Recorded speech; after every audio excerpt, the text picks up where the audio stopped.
Hello, Julia here, back to talk to you about how I make my little mini quilts. I set up my YouTube channel just before Christmas with the intention of posting some videos fairly soon afterwards. I put 3 little videos of a little Christmas project and I can't believe it's now March, but here I am, I'm back, and I'm going to show you today how I put together my little landscape quilts. And I'm going to show you how I made, this is my latest kit called Autumn Harvest, which is available on my Etsy shop. So if you were to buy a kit, and of course you don't have to, you can get your own fabrics, and I'm a great believer, I do share a lot of my hints and tips because I want other people to enjoy mini quilts as much as I do. But you'll get a bag with a picture, and you can see the fabrics are in it, and you get a design sheet. I'll take it out of the wallet. A design sheet to follow. So I'm going to whiz through this because I don't want to keep you too long. I start with, well, in fact, I'll tell you about some essential tools and resources that you need for my technique. You want some ultra thin wadding, and I use Hobbs Thermal, which is a polyester wadding, but it's a really fine one that's been needle punched to get this lovely thin flat layer of wadding.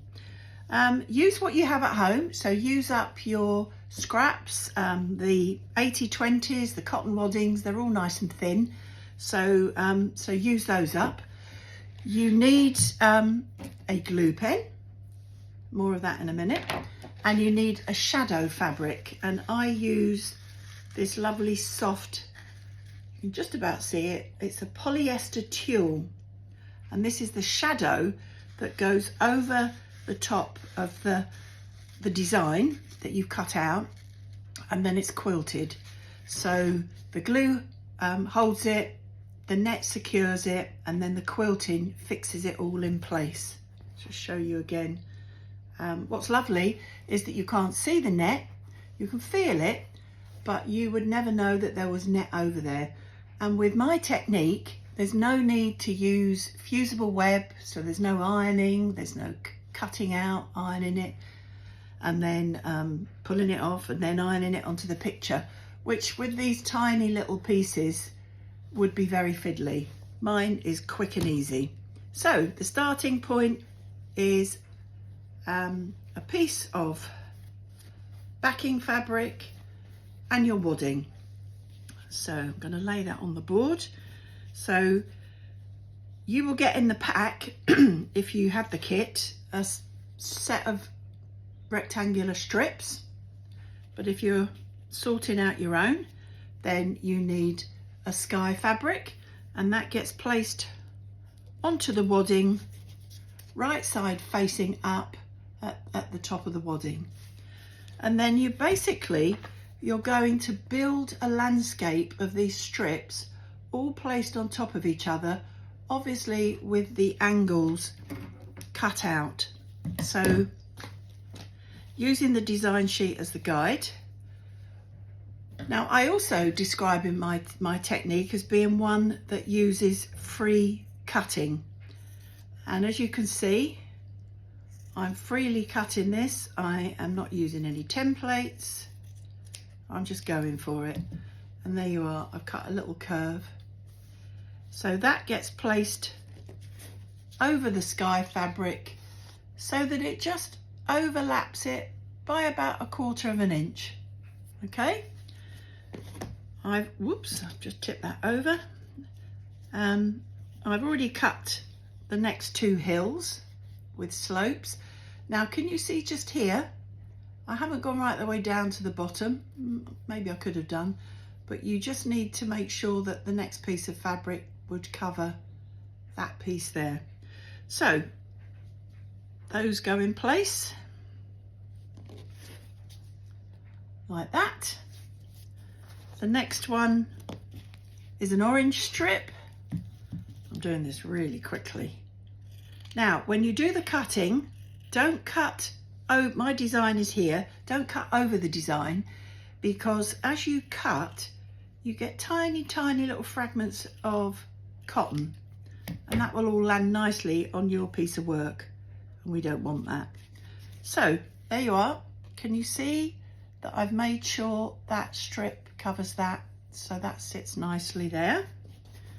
Then we've got the remaining strips, green, orange, and then a cream one at the bottom. So this one has got a little bit of a valley, so that has a dip. That goes there. The next one has got a little bit of a hill. Now, if you were a bit nervous about free cutting, then you could draw the line. You could sort of place it next to the design sheet to get a feel for it, and then you could copy it and draw it. Just make sure that if you do it in pencil, that you cut it so that you can't see the pencil line. And then another valley, and there we are. How quick is that? One landscape piece there. So now we have the fun putting together all the little trees and houses and shrubs. Now, I refer to these shapes here, the bushes, as my shrubs, and I have freely cut a shrub already, which I'm going to just pop in here.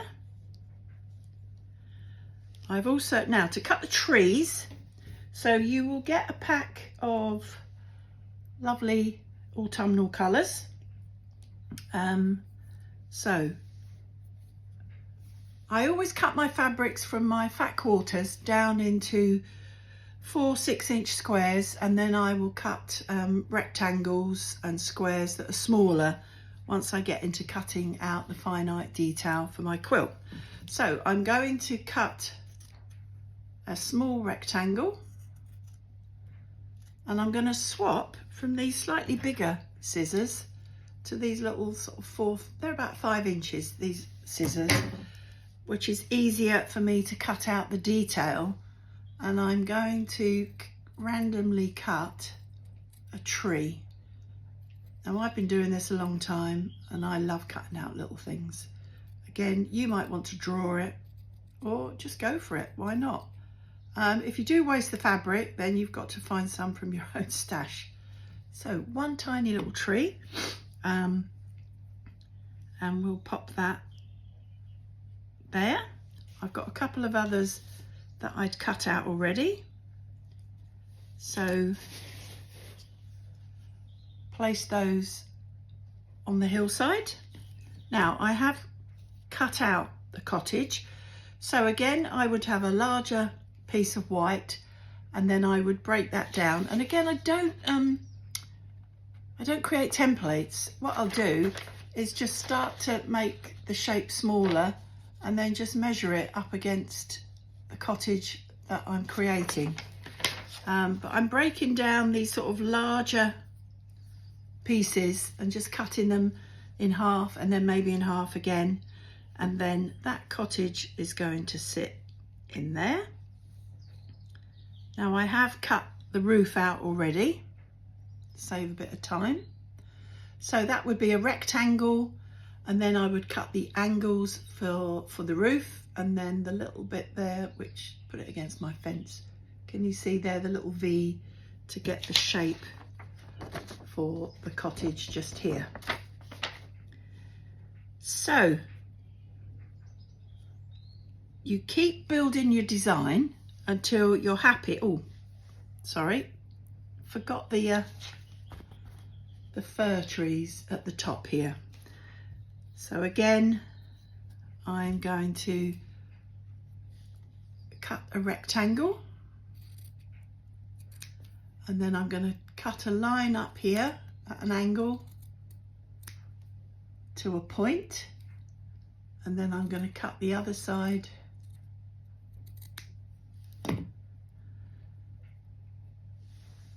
Actually, my fence is proving quite useful to show you the design. So that one is going to sit at the top. Now we glue them next. So this is where the fabric glue pen comes in useful. Now this one has got this luminous sort of yellowy green. When that dries, you'll be pleased to hear that it dries clear. So let's see if I can show you doing it like this. The way that I glue is that I pop my finger at the base of a tree, flip it back, put a small swipe of glue onto the background, and then flip the tree back up. So I'm going to put my finger there, flip that tree back, little swipe of glue, and flip it back down. Now, if you imagine you've created your design, you've got all the shapes cut out, and then you have to take them off to put the glue on, you might get in a muddle. So keeping them in position is a really good idea. So for the cottage, I would take the roof off, glue the cottage, and then I'm going to put a spot of glue there. In fact, I'll do it now. A little bit of glue across here. That's moving. Whoops, get rid of that tree. And that sits on there. Now the cottage and the shrub and the fir tree sit underneath that layer of landscape.